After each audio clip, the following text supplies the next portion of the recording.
Oh, we're yeah. going to make them great. And it's going to, they'll be more meaningful. They'll be like the banner ads you want to see. And you're like, are they ever? Yeah.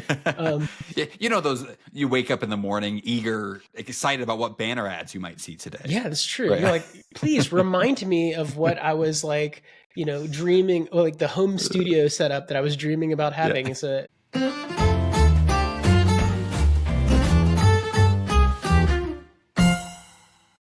Hey there, welcome to Book Overflows, the podcast for software engineers by software engineers, where every week we read one of the best technical books in the world in an effort to improve our craft. I'm Carter Morgan, and I'm joined here, as always, by my co-host, Nathan Toups. How are you doing, Nathan? Doing great. Hey, everybody. Well, hey, thanks for coming, everyone. As always, like, comment, subscribe, share the podcast, rate it 5 stars, share it on LinkedIn, tag us on LinkedIn. We like when you guys do that. And we also just wanted to, we'll have a special episode coming out about this soon, but I think when this releases, this will mark the 1-year anniversary of Book Overflow. How about that, Nathan? Yeah, it's wild. Actually, I was like, I blinked and a year went by. That's what I feel like. It's funny because for me, it's been a bit longer. I think podcast lore knows this, but I had originally sought out a different co-host, and he did not want to read so much. And so that's when I went to the Georgia Tech subreddits and said, if there's any maniac who's willing to read a book a week, it will be here on the Georgia Tech subreddit. So that's how you and I met, Nathan. And then, so I think I've been, Oh, and we just hit 8,000 subscribers. So, did we? Okay, yeah, we on YouTube, crossed right? over the threshold. Yeah, on YouTube. Sorry. Yeah, I'm a YouTube maximalist as far as our numbers. So YouTube by far is the best analytics. We've got another good chunk of them across audio platforms, but that's awesome. Yeah, that's true. We probably have, it probably puts us over 10K across all platforms. I think so. Yeah. So, we'll look it up and we'll share all this next week. And yeah, so anyhow, thanks for sticking around for the full year. Any of you OGs who have been here since the beginning, especially, I guess I was always surprised when we first started and like people just subscribe like randomly. Like that was crazy to me. And then I also thought it was crazy that we'd like look at episodes and I'd see like, whoa, there's like 4,000 watch hours for this episode. I'm like, that's 4,000 hours of mankind were spent listening to my voice. That's crazy. LGR just did an episode where I guess our birthday and LGR's birthday is pretty similar because his is he just had 16 years on YouTube, which is nuts. And it was fascinating to be like, because he's still his channel is still a lot like. Do you know what LGR is?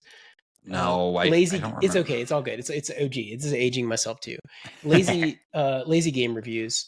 Okay. He does he's got a lot of like 90s video game and early 2000s video game era nostalgia. So he'll cover like The Sims and Sim City and a bunch of these older kind of era games.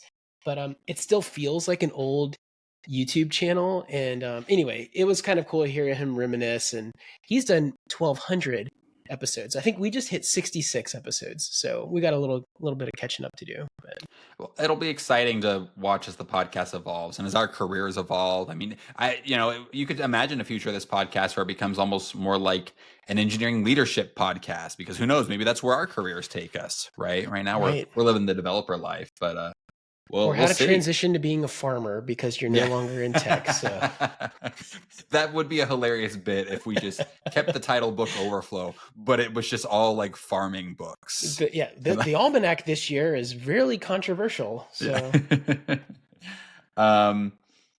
okay, well, let's keep talking. Let's talk about In the Plex. So this is episode 3 of 3. We finished up In the Plex. I read all the parts this week, so that's good. Although I did have the same. I did all my calculations on how much I needed to listen to each day.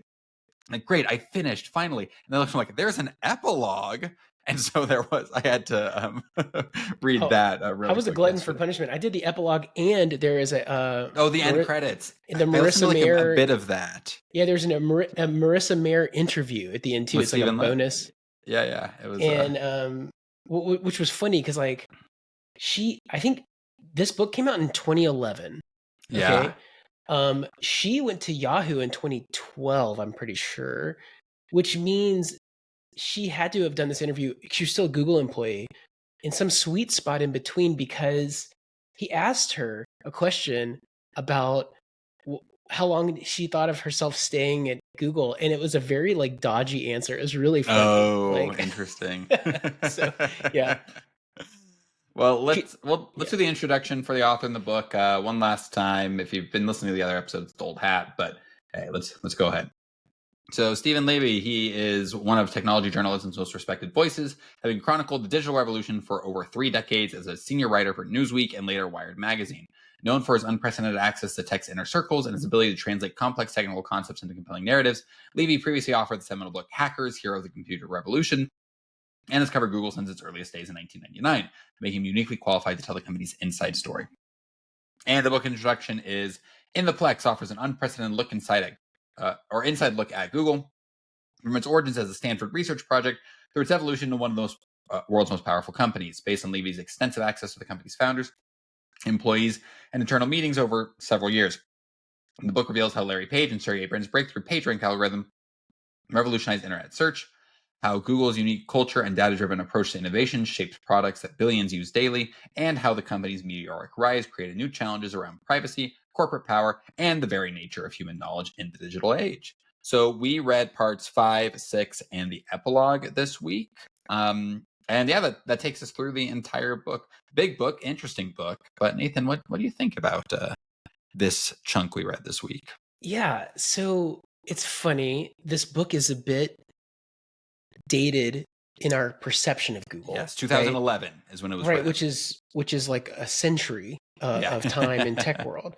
They kind of leave us off on the, because I was like, man, they really don't talk about Facebook in this book until, Yeah. and then I was completely wrong because the final 2 chapters kind of address 2 major topics, right? Which is, or two parts. One is Google going to China and then it being like an epic failure, and then of course the future of social media, their identity, them becoming like a focus of antitrust law and all these other things.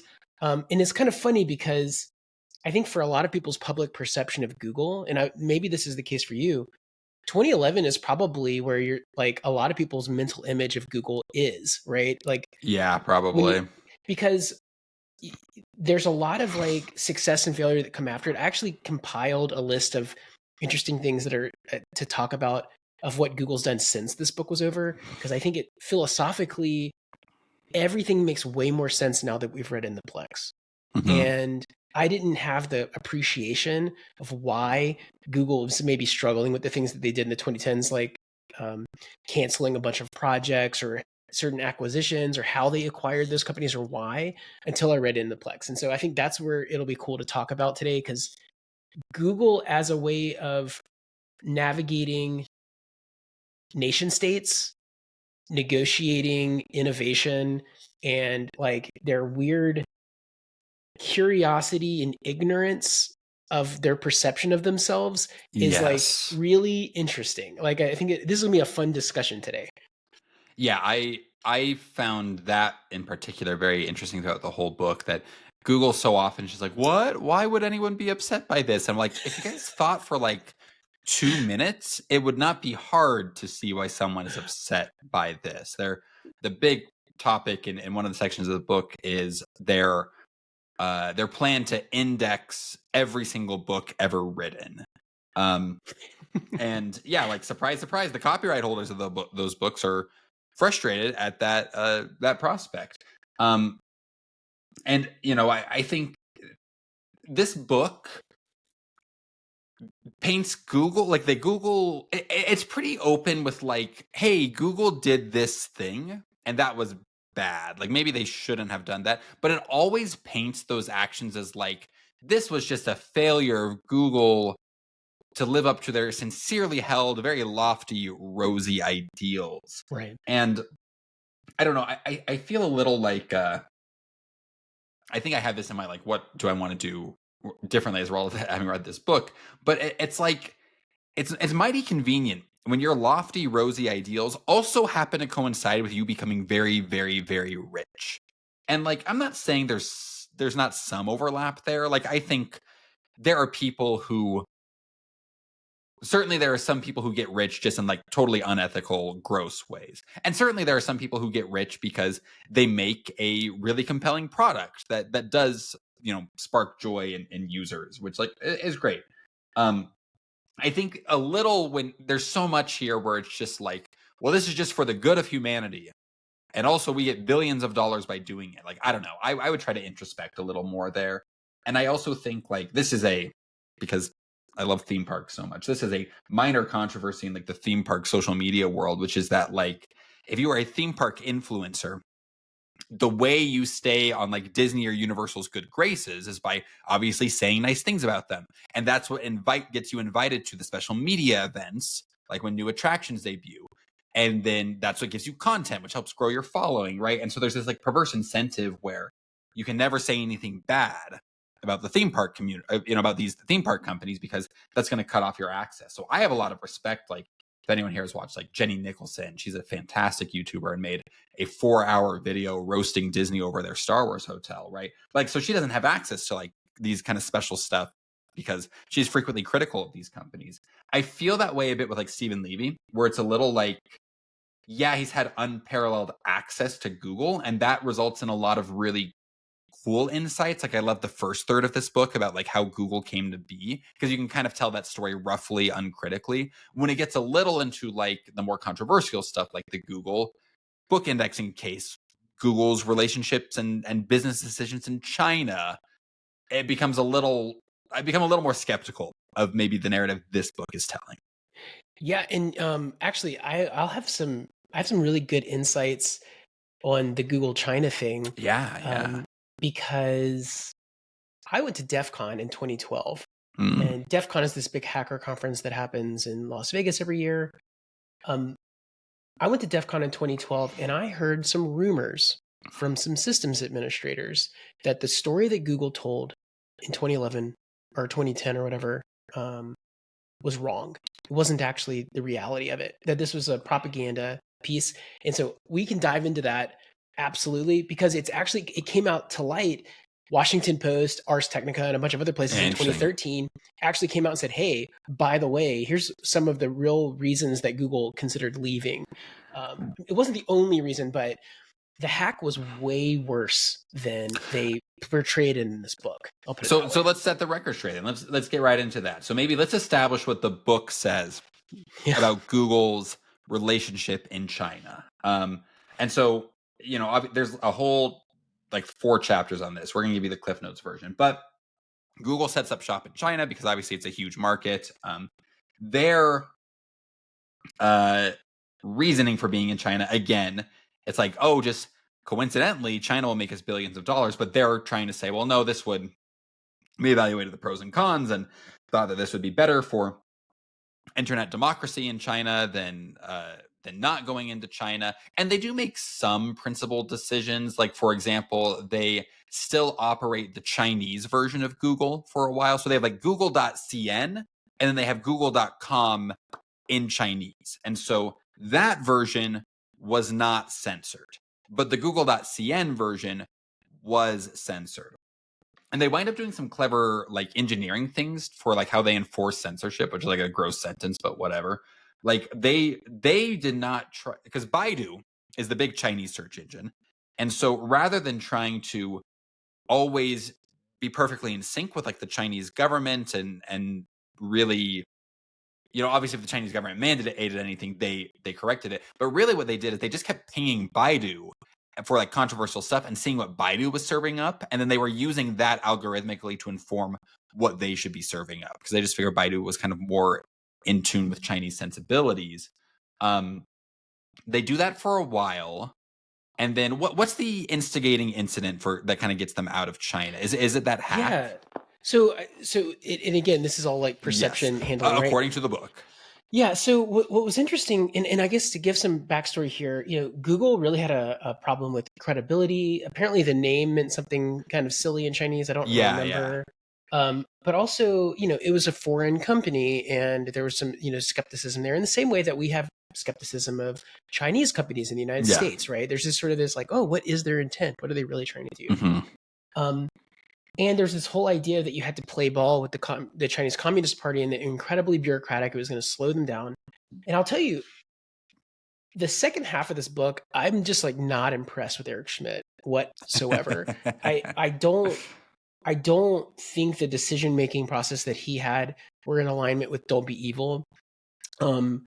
He was the biggest advocate for that. It was basically like the Richard Nixon idea of like going into China. Yeah. They were like, we're going to come in and they're going to be so impressed with the freedom that we're going to show them, that we're going to like topple regimes, and the people are going to stand up and say, you know what, we don't want censorship anymore. And you're like, what world do you live in? Like, this is not. And the other part was, you're developing censorship software, and do you think that this is the only country that's going to demand it? As soon as you have this thing that you're saying, hey, these are the off limit topics that we shouldn't have. And again, fast forward to COVID time period, where the government, using its soft power in the United States through NGOs and everything else, would go in and say, this is misinformation, and we'd really appreciate it if you didn't cause harm to the US population. What back-end systems do you think they were using to accommodate this? It's the exact same patterns. And Silicon Valley has realized that they always have to have a public perception argument, and then there's like the systems that they have internally. So that's setting some of the stage there. The hack. What happens in the book, and what they talk about is, Google realizes that Chinese nationals or proxies through the Chinese government have hacked into Google, and that the book says they've targeted these dissidents, that they're trying to find information on the dissidents in China, and that they were like, this is unacceptable. Like and they shut all the stuff, that they kind of freaked out, and they turned everything off because they didn't understand how they got into the system. They also didn't know how long they were in the system. And the book talks about, it's like they think it was a few weeks, and that they were targeting these specific things that were going on. And that this was part of the final straw. They have this whole narrative about Sergey Brin and his family escaping Russia, and how it really just bothered him that censorship didn't was set ever well there. with him. And that he got in an argument with Eric Schmidt, and he was like, I'm going to quit, which apparently has never been substantiated, but I'm going to quit if we don't get out of here. And, there's this rallying cry of like, Google finally got a backbone and stood up against censorship and left China, right? And while I do think that there were aspects of that were in the motivation, the narrative from the PR from Google was way too clean. It was way too rallying cry. And I remember the rah stuff that came out. What was interesting though is when I went to DEF CON in 2012, and we were just sitting around, and you get these like hacker mythos things, and a lot of these guys were, white hat hackers and systems administrators. And so they kind of would just compare notes and stories of like, hey, did you hear about this thing? Well, this is what I actually heard really happened. And I remember thinking, I'm not going to repeat this because it could be wrong, right? I'm not going to talk to anybody about it. But there was one guy who was like, hey, Google has this automated system that you access, like when the government comes in with like a FISA request in the United States, when the government comes in with a FISA request and asks for a bunch of information about a person because they're investigating, quote unquote bad guys or whatever. They have an automated system that would basically just like green light the request, give them access, and it was like very permissive on these like very scoped cases. Apparently, some subset of this like system, I think it's called Gaia. I think they mentioned that in the book. Yeah. So they not only got access to Gaia, but they actually got access to this other internal system that's like super powerful. And were able to basically take on the identities of a bunch of systems. It turns out that it was probably not weeks, but months that they had access to this. It looks like they probably had access to like substantial amount of Google employee data and access to all kinds of systems. And they weren't quite sure, like they'd never taken on a nation state hack like this before. And it was much more widespread. And again, the systems that they had were these sort of like back-end government compliance systems.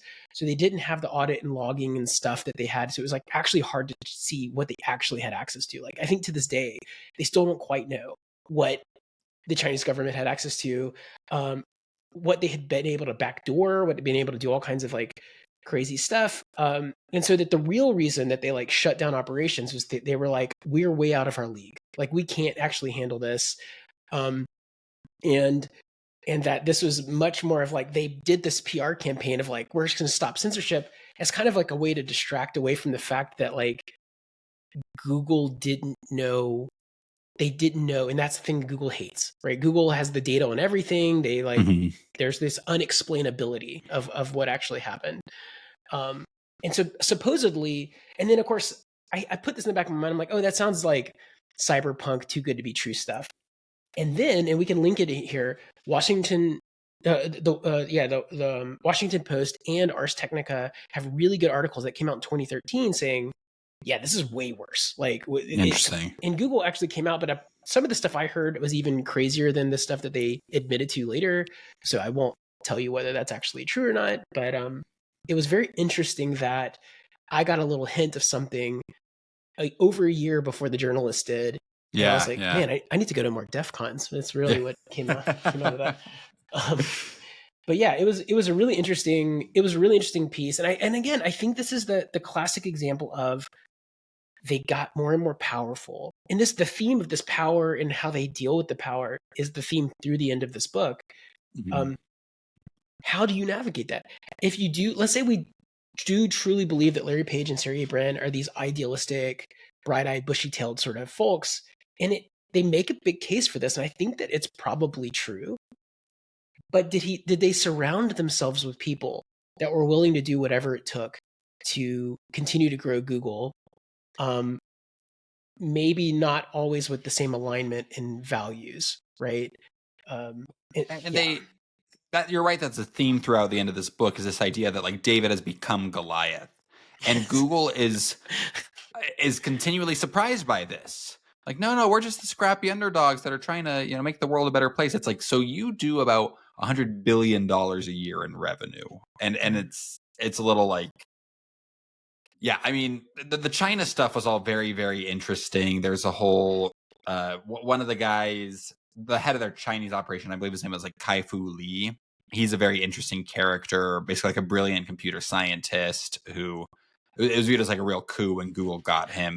Got like a $4 million signing bonus or something, yes, like something crazy like that. I think it was $2 million, but it's like $4 million total comp, and I was like, that's the life right there. I know, right? I gotta, let's secede and form our own nation, Nathan, and then when Google needs someone to run it, we will volunteer. That's how we're gonna make the big bucks. Wow. So and lots of interesting stuff just about kind of like culturally the differences between Google's predominantly American workforce and their new Chinese workforce. I know they talk about like I guess in common in China, it's fairly common to provide gifts to government officials when dealing with them. Like, that's not viewed as bribery. That's viewed as like par for the course. Yeah. And like that happened, and Google freaked out and like fired their head of government relations, and the head of government relations was like, what are you talking about? Like, this is my job. This is what everyone here in China does. Right. And it was like tickets to a theater production or something. It was not even like a crazy gift. It wasn't like all expenses paid vacation somewhere or something. Yeah. There's the Chinese workforce is, I guess in China it's a little more hierarchical, and so the engineers were very concerned. Like, there was like arguments over like office layout and like who sits the closest to Kai-Fu Lee. Fascinating. So interesting stuff. And then also like Larry and Sergey always kind of kept like their distance from the Chinese operation. Like, they never even personally visited the China operation. Like, they said even like they were in Tokyo visiting their Google their Japanese operation, but did not make the 4-hour flight to go see China. So yeah, I mean, it's a great. Have you ever been in a company like this, Nathan, where like they make a decision that is kind of like everything about it kind of goes contrary to their stated values, and then like you see that kind of internal friction play out? Never at this scale. I've definitely been in startups. It's a real problem when you have, I don't know. There was like a thing that came around for a while called founder mode recently, in the last like year or whatever.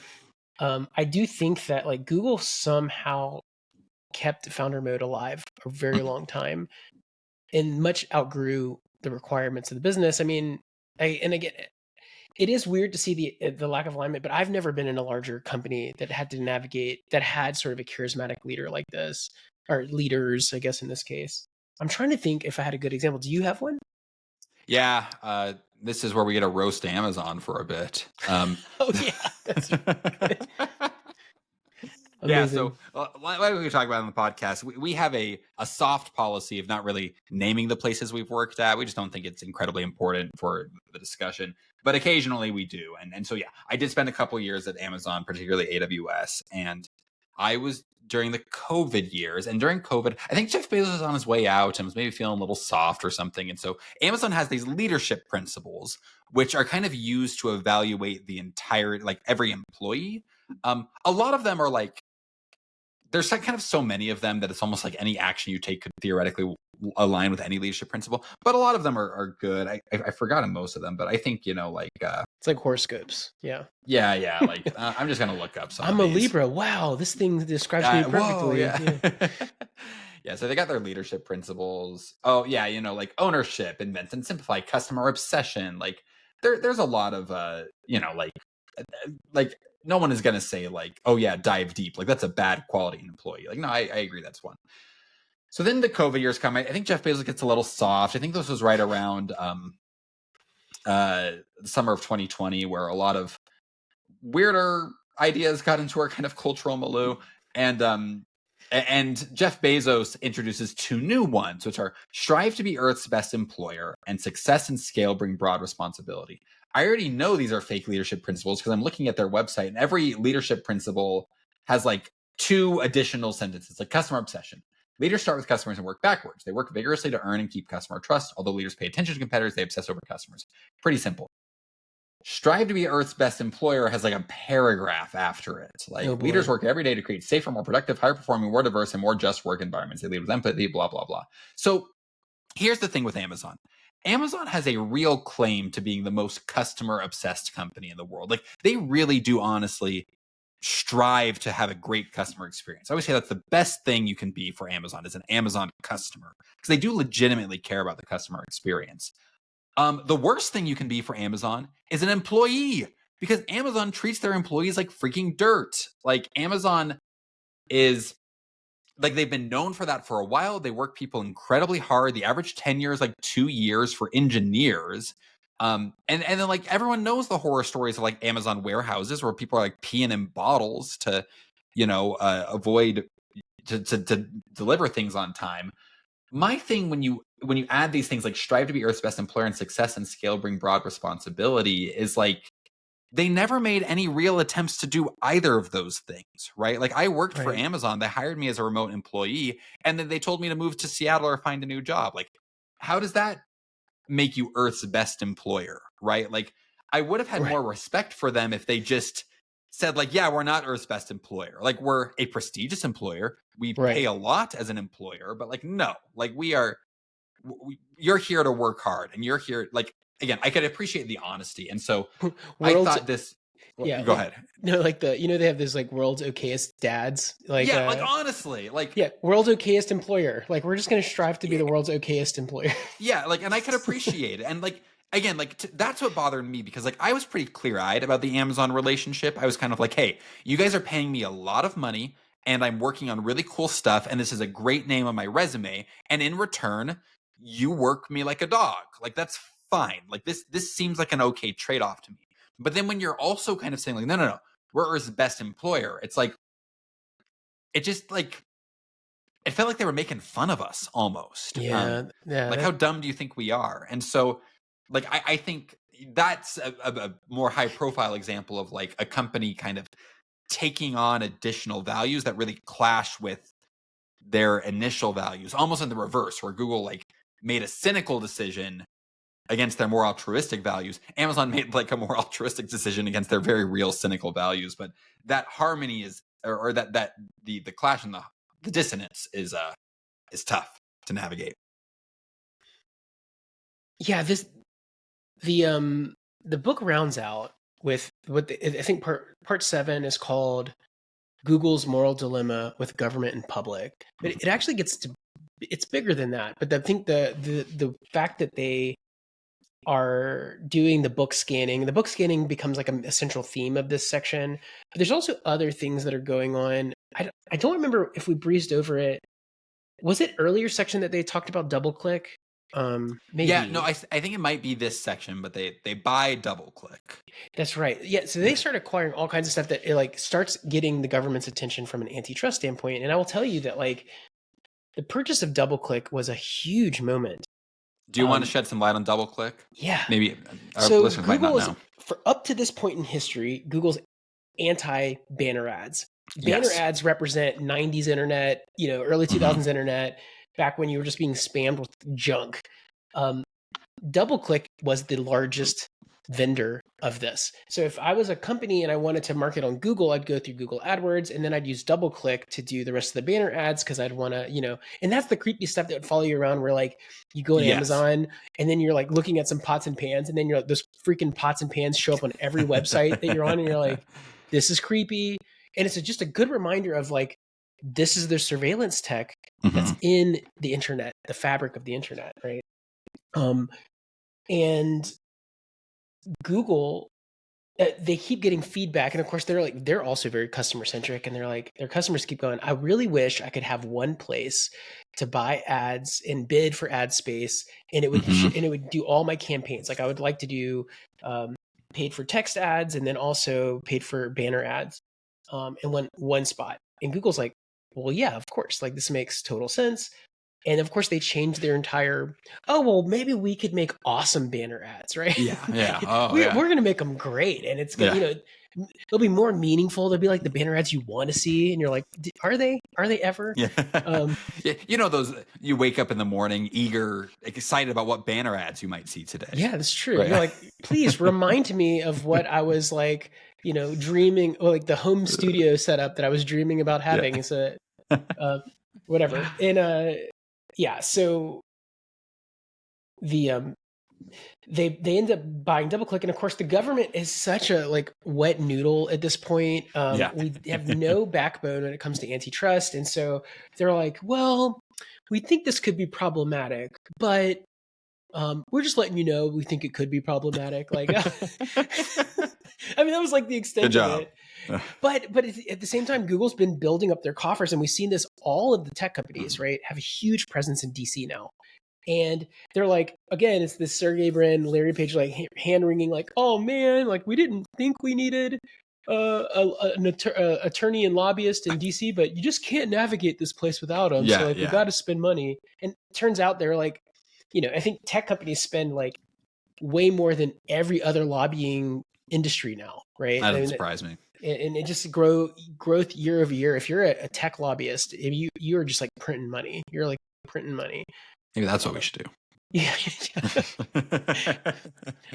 What's funny is I actually, when I was living in Austin, Texas, and I was doing IT consulting for small business, my best clients were lobbyists, and they all were right around the state capitol. They were super sweet, and again, they were not price sensitive. They just wanted to get things done.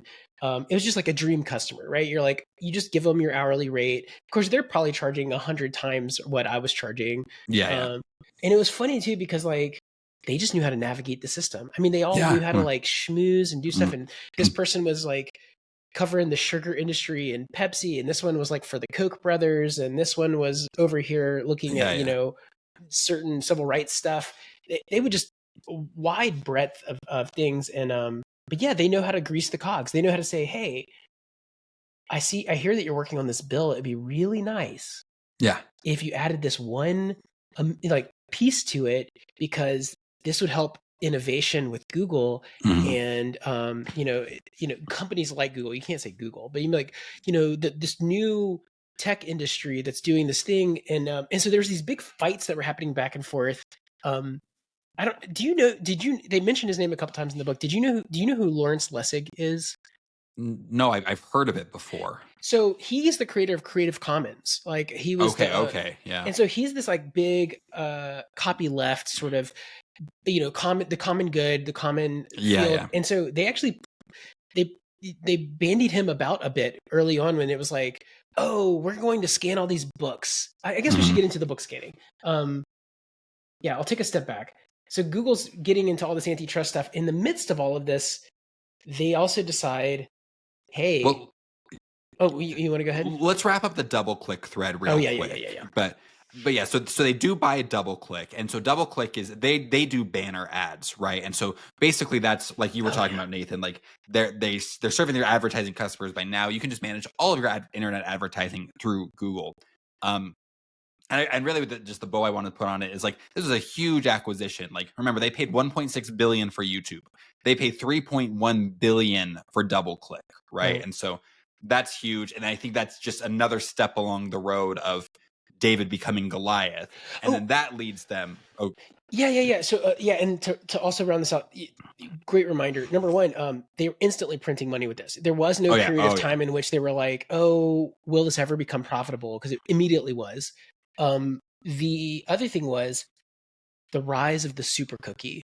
And I think from a privacy standpoint, this was a huge concern. And I think this is where groups like the EFF and other organizations who are kind of rah about some of the Google stuff earlier on start getting increasingly critical, because with DoubleClick already being so embedded in the internet, and with Google already being so embedded in the internet, you now had this like basically undeletable cookie, or at least it wasn't easy to. You had to really know what you're doing.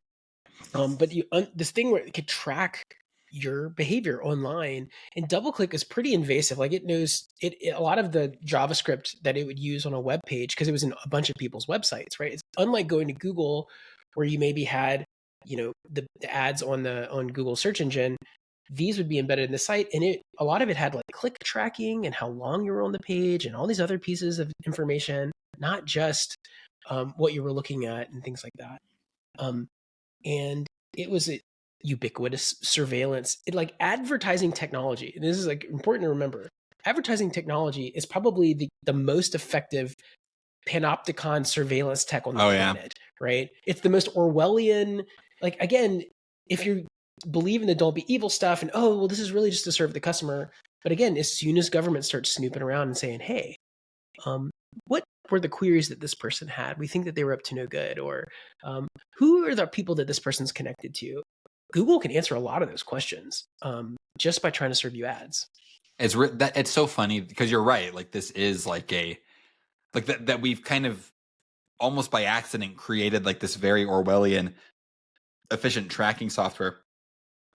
Like it wasn't government mandated. It wasn't government created. It's to serve you pots and pans, right? Like, so, I mean, we've made it 30 years into the internet without any wide scale, like at least here, in kind of our, the Western democracies, any sort of wide scale, abuses of it. But you're right. It's like, you're playing with fire here. Like it's like we've assembled a tinderbox and we're just like, but don't worry, we're not going to light the match. It's like, maybe we just shouldn't have built the tinderbox. Yep.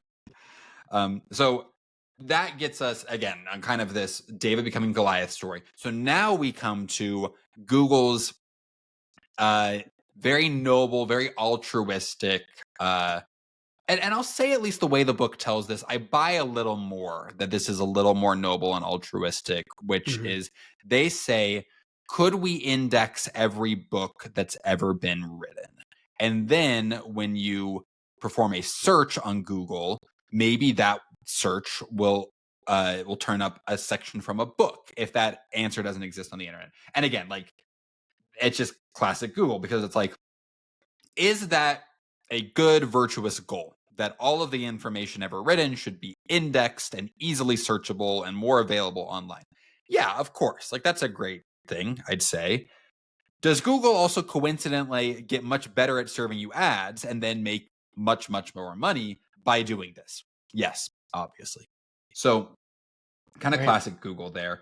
There's a lot of interesting stuff about how they go about indexing this. There was a great thing where they're having all these discussions about like, okay, how would you scan a book? Like, would you have to hire people to do it? How long would it take? And they're kind of going back and forth on this idea of like, how long would it take to scan a book? Until I think it's like Marissa Mayer and Sergey Brin are kind of like, we should just scan one. Like, let's just get a book and scan it and see how long it takes. And then there's a lot of like, how carefully are you turning the pages? Because their thought, and I think they actually did this, was they would buy all the books, scan them, and then return them so that, they didn't just have a copy of every book that was ever written in their warehouse. I actually had this happen with a personal project where I was trying to run calculations on serving video content and compression rates, basically like, and it's like I'm chatting with ChatGPT, I'm looking at it online of kind of like, okay, if I were to compress something, from 100 megabytes using, this codec or whatever, what does it come out as? And eventually, I was just like, I'm an idiot. Like, I should just film a video and compress it, like, Yeah. and then and then I'll see what the compression rate, and so reading the Google part, I'm like, oh, like I've been in situations like that where you have all this like talk about what would this look like, how long would this take, how efficient would this be, Right. and it's like, could we just do it? Could we just come up with like a little toy example and like get all that information? I thought this was a good glimpse to, again, if you buy the narrative, but I think especially the Larry Page portion was really interesting. It was like a personal obsession of his. Yeah, It bothered him that he couldn't just look up anything in any book on the planet, right? yeah, And that he saw this from a technical standpoint. He did not care about first principles of copyright and things like this. He was literally just like, oh, we'll figure that stuff out later. Let's just get all the books scanned, and then we can like sort out the legality of this. And I think they were legitimately surprised that this was not perceived as Google being this like public good and just doing some favor for humanity. Because again, the book industry was already fledgling, right? The internet has already bit into the profits of books.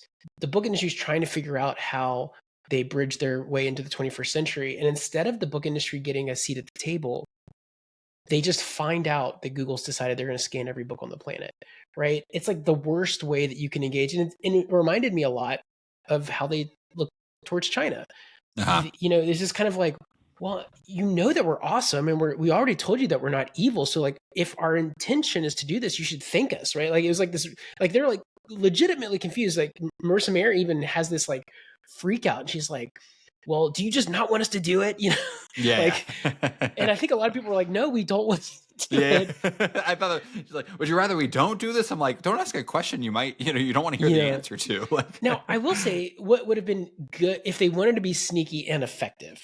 What they should have done is started with all out of print books that were before before copyright. So anything that was in the public domain, start with that and be like, look, we've gone to the great libraries of the world. We've got a archival copy of every one of these, and you can search it using Google search algorithms. Now people go, oh wow, Google's amazing, right? And then you go, now we're going to go to out of print books. We're going to go talk to all the book makers and say, hey, look, if we can find a copy of this and you have no intent of ever printing this again, could we do something? And then you could even talk about a rev share or some other thing of making look like, we can still honor the copyright for this. And then you go in, and what's interesting is about all of this, and I hadn't thought of it in this context, Amazon took a very different approach at the very same time. They did, yeah. And it was genius, right? They wanted their Kindle platform to pick up, but they also wanted, before even the Kindle stuff, they wanted people to be able to take a preview of a book to buy. And so they got permission with all the publishers and said, hey, can we do like the first chapter, or the first 10 pages or whatever? Got permission to do this. And I think they actually scanned much more of the book just so that they would have it. But they got permission to do this. And then therefore they were able to index a bunch of stuff and do a bunch of cool things. And it was like a blessed way of doing it. And it was always on the table of like, we're helping drive revenue. They realized that if you had a preview of the book, it increased sales by like 10%. Which to Amazon is huge. And Amazon, they actually did it in kind of like it was a little underhanded, because I read the Everything Story by Brad Stone. And so they kind of start off by saying it to publishers like, yeah, we want digital copies of the books because we want to do this sort of look inside the book thing, and it's going to increase sales. And publishers are like, oh, I guess that makes sense. But obviously Amazon has these large contracts with publishers. And as they're renewing these contracts and negotiating these contracts as the years go on, it starts to become a demand. They say, we need digital versions of all of your books. And the publishers are confused. They're kind of like, why? Like at that point, like ebooks are kind of a thing. Like you can read them on your computer, and Amazon's just really, really insistent about this. And then they unveil the Kindle. And the publishers realize that they've all kind of been taken for a ride, because Amazon's big thing when they unveiled the Kindle was they priced every new book at $9.99. which was like devastating for the publishers who wanted to price the books at like $30. And Amazon was actually selling the books at a loss because Jeff Bezos was really obsessed with like the same way that Steve Jobs priced every song on iTunes for 99 cents. He wanted to price every new release at $9.99. And so makes sense. They wound up working to a model where now publishers are allowed to set their own prices. But it used to be that publishers sold their books to Amazon and Amazon could set their prices. And so, yeah, it was a whole thing with the publishers. And so, yeah, I thought that was interesting. The two different ways the companies handled that. Amazon worked directly with the publishers to kind of purposely screw them when all was said and done. Google did not work with the publishers, but also actually didn't have any intention of screwing over the publishers. Like they really did think they were being kind of like altruistic and like, we will make all the books in the world searchable. And both, in both cases, the publishers were mad. I don't know if the book said these phrasing together specifically, but I think in one of the like summaries that I was looking at, they call it innocent arrogance. Yeah. And I think that makes sense. If you're giving Google the benefit of the doubt, you could always fall back on this innocent arrogance thing. I also think, though, that you could easily say, hey, look, if people don't like it, we'll just point it at like, oh, it's innocent arrogance. So I think it's like kind of a two-sided piece. Yeah, it was really fascinating. I think they were shocked at the pushback that they got. At the same time, though, then Google basically comes in and goes, oh, yeah, well, then we'll help sell stuff, right? We'll be a marketplace. And they're like, see, this is what they really were trying to do this whole time. Like, it was not this altruistic thing. They were just looking to make more money. And Google's a monopoly, right? And I think that's a reasonable conclusion to reach because they're always looking for ways to monetize. And so, yeah, I'm trying to think. There's some other highlights I think that would be another antitrust Google privacy thing where again the innocent ignorant arrogance. Thank you, innocent arrogance. I mean, it's like a tongue twister. Google Street View. This was another one where like it was actually kind of welcomed pretty openly in the United States. They also talk about Google Latitude, I think is what it was called, where you could like detailed geolocation data. Yeah, every 5 minutes it would register where you've been. And they're like, isn't this cool? You can see where you've ever been. I'm like, guys, this is super creepy. Right. And in the quantitative self movement, like young people at the time actually were super into it, but it also like people were very confused and it was scary, which is understandable. That one's funny because like I don't even see how Google makes money off that. They just made something super creepy. Yeah, they made something super creepy. Right. I mean, I guess maybe you're going to do like ads based on exactly where you are at what time of day or something. Maybe. But I think one of the interesting things that came out was, and I remember this, so the EU was very worried about Google Street View because Google's literally driving around every street in Europe taking pictures, 3D pictures. And they're like, our laws are different here. Like, you can't just do that. And Google's like, oops, I didn't know I couldn't do that. And then it turns out that they like accidentally turned on a flag that it is also grabbing all the Wi-Fi data all as they were going. And there's a lot of people who had unsecured Wi-Fi. And so there's actually like a lot of private data. I mean, you shouldn't be using unsecured Wi-Fi to unencrypted data, but it was a dragnet, gathering of stuff that Google claims was an accident. And whether you believe this or not is up to you, up to the listener. But they feigned ignorance. Oh, it was a rogue employee. We didn't realize it was turned on. We just happened to scan half of Europe with this. And they were claiming that they're just trying to pick up SSIDs, which are the Wi-Fi, so that they could get more accurate. Maybe this is some interesting stuff. Apple started some of this, but Google tried to make it way more innovative, which is GPS data was a good source of data. But you can also triangulate between SSIDs on a Wi-Fi access point. And so if I'm constantly, my phone's constantly just checking to see which public Wi-Fi access points are around. And if you can get 3 of them, you can know geometrically like where you are, right? And you would overlay that with GPS data to give you a more accurate position of where you were. And so Google was claiming that they wanted to just know where the Wi-Fi was so they could triangulate the stuff better and have more accurate maps. And they just happened to accidentally gather a tremendous amount more data than that. And then we're like, oops, so Hey, you never know. When I was at Amazon, I accidentally brought down the Australian government's transportation website for about 45 minutes. So sometimes it is just an accident. Yeah, that's true. Some rogue engineer. Yeah, some rogue engineer. And I'm Yeah, it sure was somebody just tweeted something to like complain about it, and then like the website went down. They're like, "It's the government. yeah. They did, you know." um, yeah. So maybe let's round out with. I thought the epilogue was really fascinating. It's titled Yeah. "Chasing Taillights," which is Ooh, yeah, I loved this. Loved yeah, this. kind of talking about modern Google, and maybe some of the reason modern Google has struggled is basically the whole kind of thesis of the book is that what makes Google Google is their ability to attack big audacious projects and to kind of dream things that no one else envisioned, or to cast aside doubts and say, but we're going to make it work, right? And then it kind of paints this other picture at the end of a Google that is less audacious, a Google that isn't dreaming as big and is chasing taillights, is trying to do what other companies are doing. And Stephen Levy kind of makes the argument that that's fundamentally un-Google, and that Google can't succeed when they're chasing the taillight. So some examples, right? Facebook, right? Like they're just Google. They talk about how like in 2004, they have the idea for Facebook. It's an employee, his last name's like Orkut, and they wind up naming the site after him, Orkut. And it's a social media site. And like Google just doesn't give it the resources. It doesn't give it the engineering talent. It doesn't give it the server space. And so it's kind of always slow and buggy. And it winds up becoming really popular in India and Brazil. I think the reasonings they gave for this was really interesting. They said Brazil, they weren't really sure why it became super popular. They said their theory was that all Brazilian internet is slow. And so they didn't really, they were okay with a With it being slower slow site. and buggy. Exactly. They said India is on the other side of the world, and so it's the time zone is different, and so the servers were great during Indian time because there's just less load on it. And so Interesting. but either way, Orkut just doesn't take off. Then they try to do Google Plus, right? You remember Google Plus?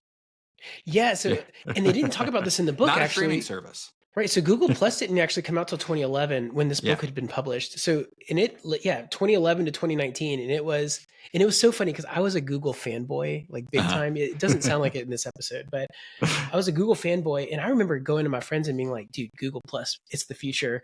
And it was the most embarrassing thing I was ever wrong about. I was like, "I'm never doing this again." But it was a Me Too app. It sucked. It was just not good. They talk about, what is it, Google Wave, right? Which is like, well, what's Google Wave? Is that the Gmail one? No, it was this idea that you could like basically make anything social and collaborative. And it was so the demo was awesome. And they talk about this, like the demo was like an hour and a half long demo. And I remember watching it and being like, oh, this is interesting and weird. It's very googly user interface. It was kind of ugly. This is, before all the material design work. But they were like, yeah, you can like integrate this in you can update your blog, and you can do this, and you can go across all these things, and social media will come to you basically. And it was so complicated to implement that like I never saw it actually implemented in the wild. And I don't. I got on Google Wave, I got early access to it, and I was like, yeah, this is kind of cool, but it's a ghost town, and I don't actually understand how to hook it into anything. And if I couldn't, I was like an IT consultant, and if I couldn't do it, couldn't explain it to my customers or anything, I was like, yeah, this is dead. Well, they make an interesting comparison with Facebook, where because the chapter or the epilogue kind of starts off with, I guess, a former Google engineer writing to his Google coworkers and being like, "Hey, Facebook's the real deal. Like, this is that kind of once in a decade company, where it's the Google of the 2000s, the Microsoft of the 90s, right, or the 80s. I guess." Our once in a decade companies probably these days, like OpenAI and Anthropic, right? And so he says, like, it's the real deal, you should come. And so and it paints this interesting picture of a Google that is kind of fundamentally at odds with Facebook, because Google's whole philosophy is earbud fell out. Google's whole philosophy is that the algorithm will win all, that the impartial machine-driven algorithm will guide us to the best content. And Facebook kind of totally upends it and says that, like, maybe it's not the algorithm, maybe it's the human connection. Maybe a maybe a recommendation from a friend is more powerful than a recommendation from a machine. And it's all kind of, the lines get blurry because then obviously Facebook is doing a lot of algorithmically generated content. But it has a great story of a Google engineer who he was like looking for like anniversary gifts for his wife, and like he does a Google search for it and kind of gets like the standard like list of like candies, chocolates, whatever. And then he's frustrated with that, so he updates like his Gmail status or something, or like his internal Google status as an employee that says like looking for anniversary gifts for my wife, and gets a recommendation from a friend that's like a custom, like a European chocolate maker who does like these artisanal chocolates or whatever. And he's like, oh, this is great. And it kind of clicks for him. He's like, oh, interesting. Like that was such a powerful recommendation because it came from a friend, and in some ways only could have come from a friend. So Google's kind of caught off guard by this new way of computing, this new internet interaction method. And yeah, they wind up in that kind of chasing taillights pattern here. And Google, they suffer immensely from this. So I actually was looking into some of the successes and failures Google's had since. Yeah, you got a good list here. It's very volatile, but like, obviously Google Plus, Google Hangouts, which is kind of where all the meeting software now is for their G Suite. But Google Messages used to be like really popular. There was a period of time where like after I transitioned off of like AIM Messenger, I was actually like into Google. All my friends were on Google Messenger for a while. And then of course all that stuff went away with social media because that's just a natural part of social media. And then, Google Wave, hardware missteps. So this is funny. Google Glass, which was way ahead of its time, but it was a huge backlash on anti-surveillance and privacy stuff. I do remember this. There's one called the Nexus Q, which was it was literally this like, it was trying to be a competitor with the Apple TV. It was like this like orb streaming thing, speaker thing, and it actually never shipped. Stadia, I had a buddy who was like super in. He's like, you can stream AAA games on like low powered hardware on this cloud provider, and it's just like, it just never was. I remember getting so many ads for Stadia during the pandemic. I'm not a huge gamer. I like Nintendo is about the only thing I play, and so it never clicked for me. But I'm surprised I never found an audience, just because like they advertised that thing like crazy. I think it was a technical limitation. Do you know why it failed? Was it just? I think it was technical limitations because latency is key, right? And so especially if you're doing things like first-person shooters, it had some amazing algorithms. Like apparently it had like, it could predict what movement you were going to do next and like do it for you and all these weird things. But even then, you can't predict the future, and if it's not in alignment with what you want. I think Google also, after this book, got a real reputation for abandoning projects. And so I was personally affected by a couple of these. Google Reader was an RSS feed reader. I loved it. I was Feedly is probably like the spiritual successor to this if you wanted like a hosted service, but Google Reader had like a dedicated audience. I was part of it. They killed it in 2013. I knew about some of these, like Project Aura, which is like Google's trying to be like anti-Apple and be like, oh, we're going to build a modular phone that you can do all this cool stuff with, and it got axed. And then I didn't know this. It was funny. Google used to have Google domains where you could like buy domain names. Yep, I was affected by this. Yeah, so they sold them to Squarespace, and so Squarespace is like a domain name registrar now. Yeah, I mean, and then we've got you've got a list here. Obviously, Google has had some great successes. Yeah, we got Google Assistant, the DeepMind acquisition, TensorFlow, Bar Gemini, Google Photos, Chromebooks is a huge one, right? Like, I actually just bought a Chromebook for myself because I've been finding, because I journal every night, and I've been finding that if I use it on my personal laptop right at the end of the night, I get too sucked into whatever's going on my personal laptop. I don't put it down. So I bought like a dinky little $60 Chromebook, which is it's just powerful enough to run a single Google Doc, right? Like, don't try to do anything else on it. And so I just keep it under my bed, and that's actually been awesome for my journaling habit. Yeah, Chromebooks are great. Nest, I've got a Nest thermostat. Nest was an amazing acquisition. Yeah. I know that there's like, who was it? Actually, that would be a good book for us to read. The founder of Nest was the one who also created the first click wheel iPod. Yeah, I was about to say he was a former Apple engineer. Yeah, former Apple engineer. He has a great book called Build, and Oh, we should read that. we should That'd be read that. Yeah. But he talks about how when Nest got acquired by Google, and how like the culture shifted, and there was weird stuff that decisions that Google needed to make. That he was just like, in his whole point was, when you're a founder, you just also need to know when to walk away, especially Mhm. after acquisitions. You know, he's spent I think a little bit of time at Google, and was just like, yeah, I'm not, it's not for me. Like I need to do new and innovative things again. But Nest was, I think, a really smart acquisition by Google. It made a lot of Yeah. sense. So, there's a lot of stuff here. Also, Google Cloud, Oh, absolutely. Kubernetes. I think in the DevOps space, I mean, like Yes. every SRE that I know either is like the biggest fanboy or at least understands the importance of Google's contributions in this. I think for doing reliable, repeatable, high velocity deployments, Google really is the gold standard. I mean, they really have, every cloud provider's had to adapt to live in Google's world. I mean, every cloud provider has a Kubernetes deployment platform now, Mhm. and that's insane, right? Because Amazon resisted it for a really long time.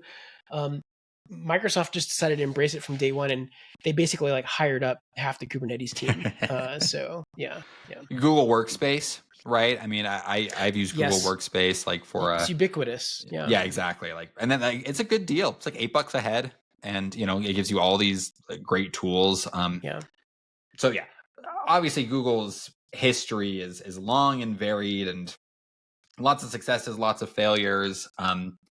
But interesting to spend a couple weeks with this book, and also listeners, let us know how you like us dividing up our time. We've kind of, like we say, we're trying to navigate like I think we have kind of like three categories we're bouncing around. We have like super technical, we have more career focused stuff, and then we have more like culture focused stuff. So like the super technical is like your grokking concurrency, your philosophy of software design, working effectively with legacy code. Career, we have like clean coder or software engineer's guidebook. And then cultural is more like your reworks, your in the Plex. I mean, those are kind of roughly the three buckets we're working with here. But let us know what you like to hear. We're always happy to take your consideration, your thoughts into consideration as we're selecting our backlog. It's not a super scientific process over here, folks. So chime in. But I mean, so yeah, we finished in the Plex. Long book. I mean, it was another 3-parter. I mean, Nathan, what do you think? What are you going to do differently in your career as a result of having read in the Plex? This one's more of a reminder to myself, which is don't be Eric Schmidt. That's Hopefully he's not listening. Yeah, it's okay. It's okay. I'm fine. Sorry, Eric. I never thought I'd have something in common with Steve Ballmer from Microsoft, but I think that his tenure at Google, he's responsible for like a meteoric rise of a lot of the business savvy that they had, but I think that there was a lot of compromise in their core values that they had to undo along the way, to the point where the book leaves off and Larry Page is the CEO, right? We hadn't gotten to our latest CEO of Google yet. That was also he does show up in the book. Sundar Pichai. Yeah, Sundar Pichai was in the book, and you could see why he ended up becoming CEO. He's just really, and honestly, I think he has kind of brought back a good mix of the vision of Sergey and Larry with this. And he's also from inside, right? He gets Google down to its core, and I think he's led them in a really smart direction. It's a very uncertain time. I think they easily could have gotten overthrown by some other players if he hadn't come in and done the things that he had done. And so I think that that's important. But yeah, don't get blinded by the opportunity at the expense of the core values. And that, to me, is the cautionary tale with Eric Schmidt. I think that is just, anytime I hear him do an interview, I'm just like, I don't like these answers. Like, so maybe I'm going to eat my words one day. I'm going to be like in an investor meeting. They're like, oh yeah, Eric Schmidt is the lead thing. And he heard your podcast and, he says, go to hell. Me, I think kind of in keeping with these bigger moral themes, I just want to be doing a good job of kind of examining my values and just being suspicious when the right thing for the world is also conveniently the right thing for me, right? Maybe one day I'll be fortunate enough to be in the opportunity where the right thing for me is making myself incredibly rich. But I think even just in a day to day, right, you can we all can delude ourselves a bit and say that the thing I'm doing right now is the right thing. It also happens to be the easiest thing or the most convenient thing or the most, enjoyable thing. And that brings us to our sponsor, NordVPN. Just joking. Just joking. Yeah, next week's Lockheed Martin. Yeah, exactly. Well, I mean, who would you recommend this book to, Nathan? It has not changed. I'm a huge Stephen. And it is. I think you're right. Levy is the way that he pronounces it. I think you're right. You've been using that pronunciation. I think that's correct. But Levy's awesome. He, even if I do think it was a bit of a softball and some of the stuff at the end, I get the access politics of journalism. I have a huge respect. I think this is a great foundation. I think if you want to understand why Google makes decisions now, this book frames that well. Even though it stops its snapshot in 2011. Yeah, I love books like this. Like I love kind of like journalistic books, especially any ones that look at big companies. I have read some that I haven't been as big a fan of. I don't remember the names, but like I got like halfway through one with like Netflix and Blockbuster, and it just wasn't written as well. And so I guess I would just recommend this book to anyone who really likes those kinds of books, because I know it can be challenging sometimes finding good ones. And so this is a great one. I wonder, I hope he does a follow-up, because like we said, it ends in 2011. It'd be fascinating to read a book about, from 2011 till now about Google. Who knows if we'll get another one. I got to read Brad Stone, who did the Everything Store, has written a second, I think it's called Amazon Unbound, which is, because that one ends, I think, around the same time, like 2012. And it's another look at Amazon. So I'll have to pick that one up sometime. But thanks for tuning in, folks. We appreciate it. Like I said, we're going to have a special episode come up here soon reflecting on 1 year of Book Overflow. But thanks for sticking around, for being loyal listeners. Again, you can find us at Twitter at me at Carter Morgan, the podcast at Book Overflow Pod. You can contact us at contact@bookoverflow.io. You can find Nathan's work with Functionally Imperative at functionallyimperative.com. And yeah, thanks everyone for sticking around. We love making this podcast, and we'll keep making as long as they're listeners. So we'll see you next week, folks. See ya.